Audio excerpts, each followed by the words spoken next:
và bong bòn dướng bong bòn kết thà là nó miền chừng người plei chật chà này cá khăng có chỉ chừng người plei chật cá cái cào cá on chật so chỉ chừng người plei chật bằng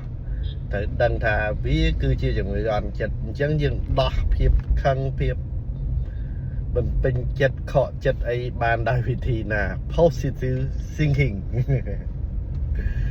ឧទាហរណ៍ថា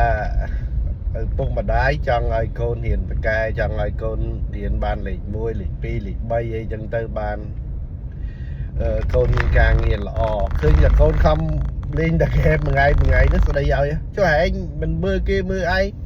ខំប្រឹងរៀនថ្ងៃក្រោយតិចឬសម្រាមតិចអត់ការងារធ្វើតិចអនាគតទៅជាយ៉ាងនេះទៅជាយ៉ាងនោះអីចឹងទៅតែបើកូនភាគច្រើនគឺគាត់បានគិត positive thinking ឯបានគិតវិជ្ជមានឯគិតខឹងទៅឪពុកម្ដាយព្រោះអីអត់បានដោយបំណងបាទអត់បានដោយបំណងធៀបពិតចេតនារបស់គាត់គឺល្អចង់ឲ្យកូននឹងដើរផ្លូវខុសមកផ្លូវត្រូវវិញដឹងលេងហ្គេមអនាគតផលនៃលេងហ្គេមវាអត់បានការអីទេវាចង់ក្រោយខាត់ពេលវេលាហើយបាត់បង់ចំណេះដឹងទៀតបើយើងយកពេលហ្នឹងទៅរៀនយើងនឹងបានចំណេះដឹងអញ្ចឹងមិនមែនតែបាត់បង់ពេលវេលាហើយបាត់បង់ដល់ចំណេះដឹងទៀតពេលវេលាដែលអភិវឌ្ឍខ្លួនទៀតអញ្ចឹងបានគាត់ស្ដីឲ្យតែស្ដីឲ្យកូនបើ positive thinking មកគិតវិជ្ជមានគាត់ថាអូម្ដាយអញពុកអញចង់ឲ្យអញល្អតែជានេះអញ្ចឹងអញទៅខំប្រឹងរៀនគាត់ខ្លាចអញអត់បានរៀនបកែចេញមកវិញអត់មានការងារធ្វើខ្លាចត្រកនៅថ្នាក់ណាមួយអញ្ចឹងយើងបែរទៅគិតវិជ្ជមានយើងថាអូឪពុកម្ដាយចង់ឲ្យអញមើលឃើញអនាគតរបស់អាត្មាអញ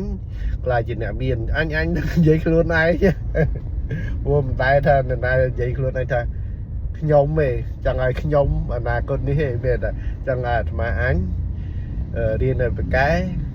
ហើយចេញមកវិញមានការងារល្អធ្វើបានប្រាក់ខែច្រើនអីចឹងទៅឬក៏យើងរៀនកាន់តែច្រើនប្រាជ្ញាយើងកាន់តែឆ្លៀសវៃក្នុងការដោះស្រាយបញ្ហាអីចឹងទៅខ្លាចអនាគតអញវាមិនបានល្អប្រសើរដូចគេឬក៏ចង់ឲ្យអនាគតអាត្មាអញឲ្យខ្ពស់ជាងគេពេលដែលកូនចេះគិតអញ្ចឹងធ្វើឲ្យរីករាយទៀតព្រោះបំណងឪពុកម្ដាយគឺចង់ណាស់ឃើញកូនជោគជ័យបាទ